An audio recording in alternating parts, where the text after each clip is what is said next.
Actually আমাদের কাছে recently ইনফরমেশনটা এসেছে, আমাদের কাছ থেকে কোনো পারমিশন নেওয়া হয়নি, আর ইনফ্যাক্ট আমরা এই ধরনের কোনো পারমিশন আমরা দিইও না। তো ব্যাপারটা আমার কাছে কালকে থেকেই আসছে, আমার কাছে বিভিন্ন মহল থেকেই ফোন এসছে, প্লাস আমাকে অনেকজনে বলেছেন।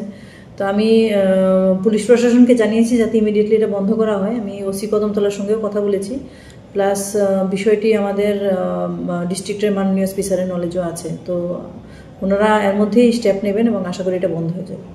অ্যাকচুয়ালি আমাদের কাছে মেলার পারমিশন আসতে গেলে কিছু পুলিশের এনওসি লাগে, এবং পুলিশের তরফ থেকে, প্লাস যদি এই ধরনের কোনো আনন্দ মেলা ধরনের কিছু হয় তাহলে পিডব্লিউডির মেকানিক্যাল উইং থেকে একটা পারমিশনের দরকার পড়ে। ওইগুলো যদি আসে তাহলেই আমরা পারমিশন দিই, জেনারেলি ওইগুলো না থাকলে আমরা পারমিশন দিই না। আমরা ব্যাপারটা পুলিশ প্রশাসনের কাছে নিয়েছি। এগুলো হঠাৎ করে মেলা হয়ে গেলে তো অ্যাকচুয়ালি আমাদের কাছে যেহেতু পারমিশনের জন্য আসছে না, তো আমাদের নলেজে তো ব্যাপারটা শুরু হওয়ার পরেই আসছে। আমরা দেখছি এখানে এগুলো ইমিডিয়েটলি বন্ধ করা হবে।